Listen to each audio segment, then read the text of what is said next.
Hello. For my study, I'm looking at how intrapartum antibiotics affect the developing gut microbiome and what are the long-term health implications. This is interesting to me because I have seen over the years that we have given antibiotics to newborns in the hospital quite to mothers while they're pregnant to quite frequently, and as gut colonization has long-term impacts on autoimmune and the immune system, I have often wondered what the long-term health implications are for all these antibiotics that we're giving. So I have 3 studies here. The first one was to determine the effects of intrapartum antibiotic use on the development of infant gut microbiome among low-risk populations in Ontario, Canada. And this study was a longitudinal prospective cohort study, and they had 74 women, and only 21 of them received intrapartum antibiotic prophylaxis, IAP. They used health records to collect data. They also collected stool samples from the babies to then determine the bacterial communities. What they found was that there is a statistically significant difference in the species, richness, diversity, and structure and abundance between infants that were exposed to IAP and those that weren't. Although those effects largely disappeared by 12 weeks. The weaknesses of this study was it's a relatively small sample size and it did not address any long-term health outcomes. The strengths of this one was that it looked specifically at the effects of intrapartum antibiotic use for GBS and how that affects the colonization of the gut. Interestingly, the duration of IAP exposure had an impact on the gut community in the infant. The second study that I looked at was to determine the relationship between maternal antibiotic exposure before and during pregnancy and risk of childhood hospitalization for infection. So this study was looking at a specific outcome, increased risk of hospitalization. This was also a population-based cohort study done in Denmark, and in Denmark they have national registries of everybody.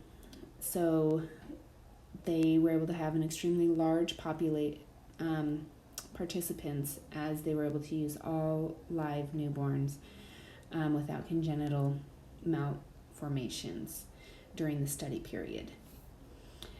What they found was that there was a statistically significant increased risk for infection-related hospitalizations in exposed children. And there was a greater increased risk when those antibiotics were given to the mom closer to birth. Some of the weaknesses that the authors acknowledged was that the possibility of maternal infection rather than the antibiotic exposure may have contributed to that association. Some of the strengths was it was a large, complete, and the data was obtained from well-maintained population-based registries. Also in Denmark, hospitalization is free, so they didn't have to worry about people not wanting their child to be hospitalized because they couldn't pay for it or other factors. So that was a strength of the study, that if a child needed to be hospitalized for an infection, it was. My third study that I looked at so far was examining the association between prenatal antibiotic exposure and the risk of autism spectrum disorders. Again, this one is looking at a specific health outcome related to antibiotic use. This one was also a population-based cohort study, and the data was collected from national registries, the Manitoba Health Records, and a drug program information network. And this one followed the children for up to 18 years, which was one of the strengths of this study.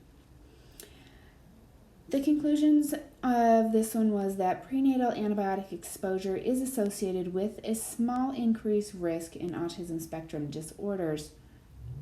However, due to confounding beyond what was able to be controlled for, they did not feel that this would have any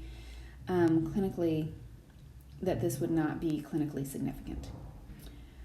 Also, other weaknesses was that antibiotics dispensed does not necessarily indicate usage, and they also had a sibling cohort to try to account for some of those confounding factors, but the siblings had both full and half siblings in that, which didn't provide for a completely accurate picture.